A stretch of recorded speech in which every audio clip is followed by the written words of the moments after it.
Hello guys, మనకి ఇంకొక 2 డేస్లో ఐపీఎల్ 2025 సీజన్ అయితే స్టార్ట్ కాబోతుంది. అయితే ఇప్పటి వరకు చూసుకుంటే మనం కేకేఆర్ గురించి మాట్లాడడం, ఎస్ఆర్హెచ్ టీం గురించి కూడా మాట్లాడడం. అయితే ఇప్పుడు వచ్చేసరికి మనం ఆర్సీబీ టీం గురించి అయితే క్లియర్గా మాట్లాడద్దాం ఈ వీడియోలో. అయితే ఫస్ట్ వచ్చేసరికి మనకి ఇప్పటి వరకు ఐపీఎల్ స్టార్ట్ అయ్యి దాదాపు 17 ఇయర్స్ అవుతున్నా కూడా, అంటే దాదాపు 2008లో ఇది స్టార్ట్ అయింది. సో అప్పటి నుంచి ఇప్పటి వరకు 17 ఇయర్స్ అవుతున్నా కూడా ఇప్పటి వరకు ఒక్కసారి కూడా వీళ్ళు ట్రోఫీ అయితే కొట్టిన సిచ్యువేషన్ కనిపించలేదు. అయితే మరి ఇప్పటి వరకు ఆర్సీబీ టీంలో ఏదైనా టాప్ క్లాస్ ప్లేయర్స్ లేరా అంటే చాలామంది టాప్ క్లాస్ ప్లేయర్స్ వచ్చి వెళ్ళిపోయారు. సో మనకు చూసుకుంటే రీసెంట్గా క్రిస్ గేల్ కానీ, లేదంటే షేన్ వాట్సన్ కానీ, మ్యాక్స్వెల్ కానీ, ఏబీ డివిలియర్స్, సో ఇటువంటి టాప్ క్లాస్ ప్లేయర్స్ అందరూ కూడా ఆర్సీబీలో ఆడినోళ్ళే. సో కానీ ప్రజెంట్ సినారియో చూసుకుంటే ఇప్పటి వరకు 17 ఇయర్స్ నుంచి వీళ్ళు అంత టాప్ క్లాస్ ప్లేయర్స్ ఉన్నా కూడా వీళ్ళు ఒక్కసారి కూడా ట్రోఫీ కొట్టలేదు. దీని అందరికీ రీజన్ ఏంటంటే వీళ్ళకల్లే బ్యాట్స్మెన్స్ ఒక సీజన్లో మంచిగా బ్యాట్స్మెన్స్ ఉంటే ఒక సీజన్లో బౌలర్స్ సరిగ్గా ఉండేవాళ్ళు కాదు. సో అందుకని చెప్పేసి ఇటువంటి ఒక ఇన్బ్యాలెన్స్ పక్కన పెట్టేసేయాలని చెప్పేసి సో ఉన్న వాళ్ళందరినీ కూడా రిలీజ్ చేసేసి ఒక మంచి బ్యాలెన్స్డ్ టీంని అయితే ఈసారి వీళ్ళు తీసుకోవడం జరిగింది. సో వీళ్ళకల్లే ఈసారి టీం చూసుకుంటే బౌలింగ్ పరంగా లేదు అంటే బ్యాటింగ్ పరంగా, సో దేని పరంగా చూసుకున్నా సరే ఒక స్టెబిలిటీ ఉన్న టీం అయితే వీళ్ళు ఈసారి ఆక్షన్లో కొనుగోలు చేయడం జరిగింది. అయితే మరి ఈసారి మరి వీళ్ళ వీక్నెస్ లేనిది ఈ టీంలో, దాని తర్వాత వీళ్ళ స్ట్రెంగ్స్ ఏంది, వీళ్ళ వీక్నెస్ లేనిది, ఈసారి వీళ్ళు ట్రోఫీ కొట్టే ఛాన్స్ ఏదైనా ఉందా, ఈవెన్ ప్లే ఆఫ్స్కైనా వెళ్ళగలుగుతారా లేదా అనే దాని గురించి వీడియోలో క్లియర్గా అయితే మాట్లాడదాం. అయితే ఫస్ట్ వచ్చేసరికి మరి వీటన్నిటి గురించి మాట్లాడే ముందు ఫస్ట్ వీళ్ళ పిచ్ ఎలా ఉంది, సో వీళ్ళ వెన్యూ ఎలా ఉంది అనేది తెలుసుకుంటే ఆటోమేటిక్గా మనకు ఒక ఐడియా వచ్చింది. వీళ్ళ బ్యాటింగ్ ఆర్డర్, బౌలింగ్ ఆర్డర్ ఆ పిచ్కి తగ్గట్టుగా ఉందా లేదా, దాని తర్వాత వాళ్ళు దీనికి తగ్గట్టుగా ఆడి మ్యాచెస్కి వెళ్తారా లేదా అనేది ఒక ఐడియా అయితే వచ్చేసింది. అయితే ఫస్ట్ వచ్చేసరికి మీ అందరికీ బాగా తెలిసిందే, బెంగళూరులో అనగానే చిన్నస్వామి స్టేడియం, అక్కడ డ్రైనేజ్ సిస్టమ్ బాగుంటుంది, బౌండరీలు చూసుకుంటే చాలా చిన్నగా ఉంటాయి, దాని తర్వాత అక్కడ మంచి బ్యాటింగ్ ట్రాక్ ఉంటుంది అని చెప్పేసి మీ అందరికీ తెలిసిందే. సో దానికి తగ్గట్టుగానే వీళ్ళ బ్యాటింగ్ ఆర్డర్ కూడా మంచిగానే ఉంది, బౌలింగ్ ఆర్డర్ కూడా సో దానికి తగ్గట్టుగానే స్టెబిలిటీగా ఉంది. అయితే ఒక్కసారి కనుక మనం ప్లేయింగ్ లెవెల్లో కనుక ఒక్కసారి చూసుకుంటే వీళ్ళకల్లే ఫస్ట్ ఓపెనింగ్ పేరు కనుక చూసుకుంటే ఎక్సలెంట్ ఓపెనింగ్ పేరు ఉంది. ఎందుకంటే మనకి వీళ్ళకల్లే ఫిలిప్ సాల్ట్ ఒక ఫ్లయింగ్ స్టార్ట్ ఇవ్వగలుగుతాడు, సో అంతే అగ్రెసివ్గా మంచి బ్యాటింగ్ అయితే ముందు తీసుకెళ్తాడు. అయితే తనకు తోడు ఇంకొక బ్యాట్స్మెన్ ఓపెనర్గా కావాలి. సో ఆ ప్లేస్లో వచ్చేసరికి వీళ్ళకి లెజెండరీ బ్యాట్స్మెన్ అయిన విరాట్ కోహ్లీ ఉన్నాడు. సో వీళ్ళిద్దరు కాంబినేషన్ ఒకసారి కనుక మనం చూసుకుంటే ఇటువైపు ఫిలిప్ సాల్ట్ ఒక అగ్రెసివ్ మూడ్లో ఆడుతూ ఉంటే, ఇటువైపు ఇంకో పక్క నుంచి మనకి విరాట్ కోహ్లీ తనకి స్ట్రైక్ రొటేట్ చేయడం కానీ, లేదంటే అవసరమైన సిచ్యువేషన్లో తను కూడా ఒక 4-6 కొట్టడం కానీ, సో ఇటువంటి స్టెబిలిటీ అయితే ఫిలిప్ సాల్ట్కి ఇవ్వగలుగుతాడు. సో కానీ దాని తర్వాత మరి ఫిలిప్ సాల్ట్ దీన్ని ఎంతవరకు ముందుకు తీసుకెళ్తాడు అనే దాని మీదే సో మరి వీళ్ళ ఓపెనింగ్ పార్ట్నర్షిప్ అనేది డిపెండ్ అయి ఉండిద్ది. సో ఏదేమైనా సరే మరి ఫిలిప్ సాల్ట్ ఏదైనా అవుట్ అయినా సరే దాని తర్వాత వచ్చేసరికి మరి పవర్ ప్లేలో చూసుకుంటే మనందరం తెలిసిందే ఫిలిప్ సాల్ట్ ఎంత అగ్రెసివ్గా వెళ్ళిపోతాడు అనేది. సో మరి అటువంటి అగ్రెసివ్గా వెళ్ళే టైంలో మరి ఏదైనా వికెట్ కోల్పోయాడే అనుకుందాం. సో దాని తర్వాత వచ్చేసరికి రజత్ పటిదార్ వచ్చేస్తాడు. సో మరి పటిదార్ వచ్చే టైంకి మనందరూ తెలిసిందే అప్పటికే స్పిన్నర్స్ గేమ్లో వచ్చేస్తారు.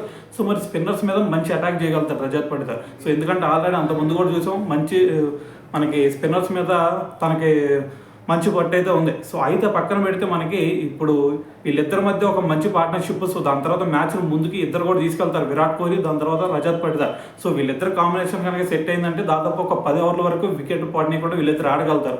అయితే దాని తర్వాత కనుక చూసుకుంటే మరి వీళ్ళకల్లే ఒక మంచి హిట్టింగ్ ఎబిలిటీ ఉండాలి. సో ఎందుకంటే మనకి ఫిలిప్ సాల్ట్ ఒకవేళ అవుట్ అయ్యాడు అనుకుంటే దాని తర్వాత మరి విరాట్ కోహ్లీ సిచ్యువేషన్ తగ్గట్టు ఆడే ప్లేయరే, దాని తర్వాత పటిదార్ కూడా సిచ్యువేషన్ తగ్గట్టు ఆడే ప్లేయరే.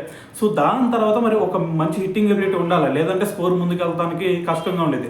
సో అందుకని చెప్పేసి వీళ్ళకల్లే ఈసారి జితేష్ శర్మ ఉన్నాడు. సో జితేష్ శర్మ గురించి మీ అందరికీ ఇప్పటివరకు తెలిసి ఉండదు, ఎందుకంటే తనకి ఆపర్చునిటీస్ చాలా తక్కువగా ఉన్నాయి. సో మరి అతని టాలెంట్ని నిరూపించుకునే సిచ్యువేషన్ కూడా చాలా తక్కువగా ఉన్నాయి. అందుకని చెప్పేసి ఇప్పటివరకు తన గురించి మీకు అంతగా తెలియకపోవచ్చు. కానీ ఒకసారి అతని స్టాట్స్ కనుక మీరు చూస్తే తన కూడా ఒక 180, 160 నుంచి 180 మధ్యలో అంత స్ట్రైక్ రేట్తో ఆడగల ఒక టాప్ క్లాస్ హిట్టర్ అనే చెప్పాలి. సో అయితే మరి వీళ్ళ 4 ప్లేసెస్ చూసుకుంటే ఓకే పర్లేదు అని చెప్పొచ్చు. అయితే దాని తర్వాత కనుక నువ్వు చూసుకుంటే మనకి ఎప్పుడైనా సరే 5th place, 6th place, 7th place చూసుకుంటే ఒక హిట్టర్స్ కావాలి. సో మరి అటువంటి సిచ్యువేషన్ మరి వీళ్ళకల్లే హిట్టర్స్ ఎవరైనా ఉన్నారా? అయితే మరి వీళ్ళకల్లే 3 ఫారెన్ ప్లేయర్స్ ఉన్నారు అక్కడ. సో 3 ఫారెన్ ప్లేయర్స్లో వచ్చేసరికి జాకబ్ బెత్లా కూడా ఉన్నాడు, దాని తర్వాత లివింగ్ స్టోన్, దాని తర్వాత టిమ్ డేవిడ్. సో మరి వీళ్ళ 3 ఉన్నారు. వీళ్ళ 3లో మనకు కావాల్సింది 2 మాత్రమే. సో మరి వీళ్ళు 2 ఎవరిని తీసుకుంటే బెటర్? సో అంటే మనకి వచ్చేసరికి మనకి జాకబ్ బెత్లా చూసుకుంటే మరి అంత ఎక్స్పీరియన్స్ ఏం లేదు. ఆల్రెడీ మొన్న మన ఇండియా మీద మ్యాచెస్ కూడా చూసాం, చాలా దారుణంగా స్ట్రగుల్ అయ్యాడు. సో మరి ఇటువంటి సిచ్యువేషన్లో మళ్ళీ అతన్ని తీసుకొచ్చి ఇక్కడ పెడితే సో మళ్ళీ అతను స్ట్రగుల్ అయ్యాడంటే సిచ్యువేషన్ మొత్తం మారిపోయేది. అందుకని చెప్పేసి మరి మిగతా టీమ్స్లో చూసుకుంటే నువ్వు మనకి ముంబై ఇండియన్స్లో చూసుకున్నా సరే అక్కడ హార్డ్ హిట్టర్స్ ఉన్నారు, సిఎస్కేలో చూసుకున్నా సరే ఎంఎస్ ధోని అలాగే శ్యామ్ కర్ణ ఎటువంటి హిట్టర్స్ ఉన్నారు.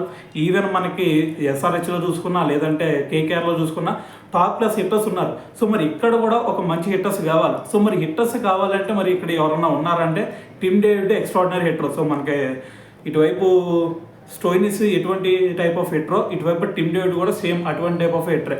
దాని తర్వాత చూసుకుంటే మరి టిమ్ డేవిడ్ ఒక్కడుంటే సరిపోయిద్దా? సో ఎటువంటి సిచ్యువేషన్లో అయినా సరే ఒక్కడుంటే మ్యాచ్ని ఫినిష్ చేయగలుగుతాడా అంటే సో ఒక్కరి వల్ల అయ్యే సిచ్యువేషన్ కాదు ఇది క్రికెట్ అంటే. సో అందుకని చెప్పేసి వీళ్ళు ఇంకొక హిట్టర్ని అయితే తెచ్చుకున్నారు. సో అతని పేరే లివింగ్ స్టోన్. సో వీళ్ళిద్దరు కాంబినేషన్ కనుక సెట్ అయిందంటే ఇక ఆర్సీబీకి ఎటువంటి కష్టాలు ఉండవని చెప్పాలి డెత్ ఓవర్స్లో చూసుకుంటే. కానీ ఇక్కడ ఒక ప్రాబ్లం ఉంది, అదేంటంటే లివింగ్ స్టోన్ మీద మనం పూర్తిగా హోప్స్ పెట్టుకోవచ్చా అంటే సో దానికైతే నమ్మకంగా నేనైతే చెప్పలేను. ఎందుకంటే మ్యాచ్ తనదైన రోజున మాత్రం అటు అపోజిషన్లో ఎటువంటి బౌలర్ ఉన్నా సరే సింగిల్ హ్యాండ్ మీద మ్యాచ్ని గెలిపిస్తాడు. సో ఇటువైపు టిమ్ డేవిడ్ అయినా సరే టిమ్ డేవిడ్ కనుక సెట్ అయ్యాడు అంటే ఆటోమేటిక్గా సో వన్ సైడ్ చేసేస్తాడు మ్యాచ్ని. సో వీళ్ళిద్దరు కూడా సేమ్ టైప్ ఆఫ్ బ్యాట్స్మెన్సే, కానీ ప్రతి సినారియోలో మ్యాచ్ని గెలిపిస్తారంటే సో దాని దగ్గర అయితే నాకు ఆన్సర్ లేదు. అయితే దాని తర్వాత చూసుకుంటే మనకి ఇప్పటి వరకు చూసుకుంటే సో ఇక్కడ 6 బ్యాట్స్మెన్స్ అయితే కంప్లీట్ అయిపోయారు. సో దాని తర్వాత నెంబర్ 7th ప్లేస్లో ఎవరు ఆడతారు? సో నెంబర్ 7th ప్లేస్లో వచ్చేసరికి మనకి ఆల్రెడీ కృణాల్ పాండ్యా ఒక లెఫ్ట్ హ్యాండ్ ఆల్రౌండర్ అయితే ఉన్నాడు. సో మరి అతనితో అయితే సో నెంబర్ 7th ప్లేస్లో అయితే సో ఫినిష్ చేయొచ్చు. ఎలాగైతే మనకి సిఎస్కేలో రవీంద్ర జడేజా ఉన్నాడో సేమ్ అటువంటి టైప్ ఆఫ్ బ్యాట్స్మెన్ ఇక్కడ కృణాల్ పాండ్యా కూడా. సో అయితే ఇక్కడ చూసుకుంటే వీళ్ళకి 7 ప్లేసెస్ కూడా ఓకే సెట్ అయిపోయినాయి అని చెప్పాలి. అయితే ఇక్కడ బ్యాటింగ్ ఆర్డర్లో చూసుకుంటే వీళ్ళకి ఫస్ట్ ఒక స్టెబిలిటీ ఇచ్చే బ్యాట్స్మెన్స్ ఉన్నారు, దాని తర్వాత అగ్రెసివ్ మోడ్లో స్టార్ట్ చేసే బ్యాట్స్మెన్స్ ఉన్నారు, దాని తర్వాత మ్యాచ్ని ముందుకు తీసుకెళ్లే బ్యాట్స్మెన్స్ ఉన్నారు, దాంతోపాటు చివరిలో హార్డ్ హిట్టింగ్ చేయగల బ్యాట్స్మెన్స్ కూడా ఉన్నారు. సో ఒక టీంకి ఎంతకంటే ఎక్కువ ఏం అవసరం లేదు మ్యాచ్ గెలవాలి అంటే. సో అయితే ఇక్కడ స్టెబిలిటీ కనుక చూసుకుంటే ఓకే అన్నిట్లో వీళ్ళు ఓకే అనిపిస్తున్నారు. దాని తర్వాత మరి ఒక బ్యాటింగ్ ఉంటే సరిపోదు, వీళ్ళకల్లా ఎప్పుడు చూసినా సరే బ్యాటింగ్ ఎక్స్ట్రాడినరీగానే ఉండేది. కానీ బౌలింగ్ విషయంలో వచ్చేసరికి వీళ్ళు మొత్తం అంతవరకు కూడా ఒక స్టేబుల్గా ఉన్నా సరే మ్యాచ్ ఒక బ్యాలెన్స్డ్గా ఉన్నా కానీ సో అక్కడ నుంచి వీళ్ళ బౌలింగ్ సరిగ్గా ఉండకపోవడం వల్ల ఇప్పటివరకు వీళ్ళు ట్రోఫీ కొట్టలేకపోయారు. అందుకని చెప్పేసి మరి ఈసారి మంచి బౌలింగ్ తెచ్చుకున్నారు అని చెప్పేసి ఆల్రెడీ ఇందా చెప్పాం. అయితే బౌలింగ్ అటాక్లో చూసుకునేసరికి మనకి వీళ్ళకల్లే ఫాస్ట్ బౌలింగ్ మాత్రం ఎక్సలెంట్గా ఉంది. సో మరి మీరు ఒకసారి ఫాస్ట్ బౌలింగ్లో కనుక చూసుకుంటే జోష్ హ్యాజెల్వుడ్ సో ఒక లైన్ పట్టుకున్నాడంటే అదే లైన్లో బాల్ పెట్టగలుగుతాడు. దాని తర్వాత బ్యాట్స్మెన్ మీద వికెట్స్ తీస్తాడా తీయడా అనేది పక్కన పెట్టు, కానీ బ్యాట్స్మెన్ మీద ఒక ప్రెషర్ అయితే క్రియేట్ చేయగలుగుతాడు. సో ఇటువంటి ఒక బౌలర్ ఉన్నాడు అంటే ఆటోమేటిక్గా అదర్ ఎండ్లో నుంచి వికెట్లు తీసుకోవచ్చు. సో మనకి ఎలాగైతే ఇండియన్ టీంలో మనకి బుమ్రా ఉంటే బ్యాట్స్మెన్ మీద ప్రెషర్ పెట్టగలుగుతాడు, ఆటోమేటిక్గా అటువైపు షమియో సిరాజ్ ఎవరో ఒకరు వికెట్ తీసుకున్న సినారియో మనం చూసాం. ఇక్కడ కూడా సేమ్ సినారియో మనకి హ్యాజెల్వుడ్ కొంచెం ప్రెషర్ పెట్టగలిగితే ఆపోజిట్లో మనకి భువి ఉన్నాడు, దాని తర్వాత యష్దేల్. సో వీళ్ళిద్దరిలో ఎవరో ఒకరు వికెట్ తీసుకుంటారు, సెట్ అయిపోయింది. దాని తర్వాత వచ్చేసరికి మరి వీళ్ళకి డెత్ హౌస్లో ఎవరున్నారు? సో మరి మనకి పవర్ ప్లేలో చూసుకుంటే భువి ఉన్నాడు, స్వింగ్ వేసి వికెట్లు తెస్తాడు. సో దాని తర్వాత ఇంకో ఎండ్లో వచ్చేసరికి హ్యాజెల్వుడ్ కొంచెం ప్రెషర్ పెట్టేయగలుగుతాడు. సో సెట్ అయిపోయింది. మరి డెత్ ఓవర్లో వచ్చేసరికి ఎవరు బౌలింగ్ చేస్తారు అంటే మనకి అంతకుముందు అంటే సిరాజ్ ఉండేవాడు వీళ్ళకల్లే.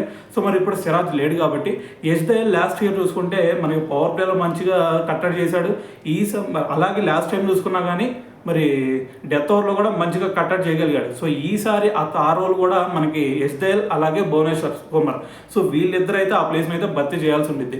సో ఇలాగ మరి వీళ్ళ టీంలో చూసుకుంటే మొత్తం 3 పేస్ బౌలర్లు అయితే ఉన్నారు, సెట్ అయిపోయింది. దాని తర్వాత చూసుకుంటే మరి వీళ్ళకల్లే స్పిన్నర్స్ ఎవరున్నారు? సో మరి స్పిన్నర్లో చూసుకుంటే వీళ్ళకల్లే లెఫ్ట్ ఆర్మ్ స్పిన్నర్ వచ్చేసరికి కృణాల్ పాండ్యా ఆల్రెడీ ఇందాకే చెప్పేసుకున్నాం ఒక ఆల్రౌండర్ అని చెప్పేసి. అయితే దాని తర్వాత మరి అతనికి తోడు మరి ఇంకొక మరి స్పిన్నర్ కూడా కావాలా. సో అందుకని చెప్పేసి వీళ్ళకల్లి అంతకుముందు చూసుకుంటే చాహల్ ఉండేవాడు. సో మరి చాహల్ టైప్ ఆఫ్ బౌలర్ ఇప్పుడు కరువు అయిపోయాడు. అందుకని చెప్పేసి వీళ్ళు సుయేష్ శర్మని అయితే తెచ్చుకున్నారు. సో మరి సుయేష్ శర్మ చూసుకున్నా సరే సేమ్ చాహల్ టైప్ ఆఫ్ బౌలరే. సో కానీ అతను యంగ్స్టర్ కాబట్టి సో తన మీద అంతగా మరి నమ్మకం పెడతారా లేదా అనేది ఒక డౌట్. సో కానీ అతన్ని కనుక సుయేష్ శర్మని కనుక కొంచెం పుష్ చేయగలిగితే మళ్ళీ వీళ్ళు చాహల్ టైప్ ఆఫ్ బౌలర్ని మళ్ళీ తెచ్చుకున్నట్టే అని అయితే చెప్పాలి. సో అయితే ఇక్కడ చూసుకుంటే వీళ్ళ టీంలో కనుక మనం ఒక్కసారి ఓవర్లుక్ అయితే ఇప్పుడు వీళ్ళకల్లే మరి టాప్ ఆర్డర్లో చూసుకుంటే కనుక మనం ఒకసారి మరి వీళ్ళకల్లా ఒక అగ్రెసివ్ మోడ్లో ఆడగలిగే ఫిలిప్ సాల్ట్ అతనికి తోడు విరాట్ కోహ్లీ కొంచెం స్టెబిలిటీ. సో దాంతోపాటు ఇక్కడ మీకు ఇంకో విషయం చెప్పాలి, అదేంటంటే ఇంపాక్ట్ ప్లేయర్ రూల్లో. సో ఇంపాక్ట్ ప్లేయర్గా మరి ఎవరిని తెచ్చుకుంటే బెటరేడా? సో ఇంపాక్ట్ ప్లేయర్గా వచ్చేసరికి ఇక్కడ నా పర్సనల్ ఒపీనియన్ చెప్తున్నాను, దేవదత్ పడికల్ని తేవడం అనేది చాలా అంటే చాలా బెటర్ అనేది నా ఫీలింగ్. ఎందుకంటే మీరు అంత ముందు కనుక పడికలను చూసుకుంటే ఇదే ఆర్సీబీ టీం తరఫున 2019లో ఎంట్రీ ఇచ్చినా కానీ 2020-21 ఆ సీజన్లో కనుక మీరు ఒకసారి చూసుకుంటే వీళ్ళకల్లి ఒక సెంచరీ కొట్టాడు, ఒక హాఫ్ సెంచరీ కొట్టాడు ఒక సీజన్లో. దాని తర్వాత ఇంకో సీజన్లో చూసుకుంటే వరుసగా 5 హాఫ్ సెంచరీలు కొట్టాడు. సో ఇలాగ ఒక బీస్ట్ మోడ్లో ఆడాడని చెప్పాలి అప్పుడు దేవదత్ పడికల్ ఆర్సీబీ తరఫున చూస్తే. సో మరి అటువంటి బ్యాట్స్మెన్ని మళ్ళీ ఇప్పుడు తీసుకొచ్చి ఓపెనింగ్ చేపిస్తే చాలా బెటర్ ఉండేది అనేది నా ఫీలింగ్. ఎందుకంటే ఇక్కడ నా టాక్టిక్స్ ఏంటంటే మనకి ఫిలిప్ సాల్ట్ అలాగే దేవదత్ పడికల్, సో వీళ్ళిద్దరిని right and left and combination ఉండేది. దాని తర్వాత వీళ్ళు మ్యాచ్ని కొంచెం ముందు తీసుకెళ్ళగలిగితే, పవర్ ప్లే వరకు ఆపుకోగలిగితే వీళ్ళు వికెట్, దాంతోపాటు పవర్ ప్లేలో కొన్ని స్కోర్ కనుక చేయగలిగితే ఆటోమేటిక్గా మనకి విరాట్ కోహ్లీ వస్తాడు. సో ఇక్కడ విరాట్ కోహ్లీకి మనం వేసే స్ట్రాటజీ ఏంటంటే విరాట్ కోహ్లీ పవర్ ప్లే అయిపోయిన తర్వాత కొంచెం మ్యాచ్ని ఈజీగా ముందుకు తీసుకెళ్తాడు వికెట్ పడనీయకుండా. సో ఒకవేళ కనుక విరాట్ కోహ్లీ చివరి వరకు ఉన్నాడు అంటే చివరున్న హార్డ్ హిట్టర్స్తో సంబంధం లేదు, విరాట్ కోహ్లీ హార్డ్ హిట్టర్స్ కంటే ఎక్కువ స్కోర్ తీసుకురాగలుగుతాడు డెత్ ఓవర్లో చూసుకుంటే అతను కనుక చివరి వరకు ఉంటే. సో కాబట్టి విరాట్ కోహ్లీ కనుక చివరి వరకు ఉండి, అంటే మనకి చివరి వరకు ఉండాలంటే మరి పవర్ ప్లేలో తనని కాపాడుకోవాల్సిందే. అందుకని చెప్పేసి మనకి 1 వికెట్ పడిన తర్వాత విరాట్ కోహ్లీని కనుక తెచ్చాము అంటే దాని తర్వాత స్పిన్నర్స్ అటాక్లోకి వస్తారు, ఆ స్పిన్నర్స్ని చిన్నగా ఆడుకొని దాని తర్వాత చిన్నగా స్కోర్ కనుక చివరి వరకు తీసుకెళ్ళాడు అంటే ఆటోమేటిక్గా డెత్ ఓవర్స్లో మాత్రం విరాట్ కోహ్లీ సో ఈజీగా హిట్టింగ్ చేయగలుగుతాడని అయితే చెప్తాను నేనైతే. సో మరి ఇటువంటి విరాట్ కోహ్లీ కనుక డెత్ ఓవర్, మీకు ఆల్రెడీ విరాట్ కోహ్లీ గురించి తెలిసిందే. సో తనకి రన్ మేషన్ అని చెప్పేసి ఎందుకు పేరు వచ్చింది అని చెప్పేసి, చేజ్ మాస్టర్ అని పేరు ఎందుకు వచ్చింది అంటే సో అతను డెత్ ఓవర్స్లో ఆడే బ్యాటింగ్ ఆ రీతిలో ఉండేది. సో ఒకసారి కనుక మీరు గమనిస్తే మీకు ఆటోమేటిక్గా అర్థమైంది విరాట్ కోహ్లీ మనకి డెత్ ఓవర్స్లో ఎంత ఎక్స్ట్రాడినరీగా బ్యాటింగ్ చేయగలుగుతాడు అనేది. సో అయితే నా పర్సనల్ ఒపీనియన్ ఏంటి అంటే దేవదత్ పడికల్ని తీసుకొచ్చి ఇంపాక్ట్ ప్లేయర్ రూల్లోనే తీసుకొచ్చి ఓపెనింగ్ చేపించి నెంబర్ 3 ప్లేస్లో వచ్చేసరికి విరాట్ కోహ్లీని తీసుకొస్తే చాలా బెటర్గా ఉండిద్ది అనేది నా ఫీలింగ్ అనమాట. సో అయితే మరి దీని గురించి మీరేమనుకుంటున్నారు అనేది కూడా కింద కామెంట్ చేసేయండి.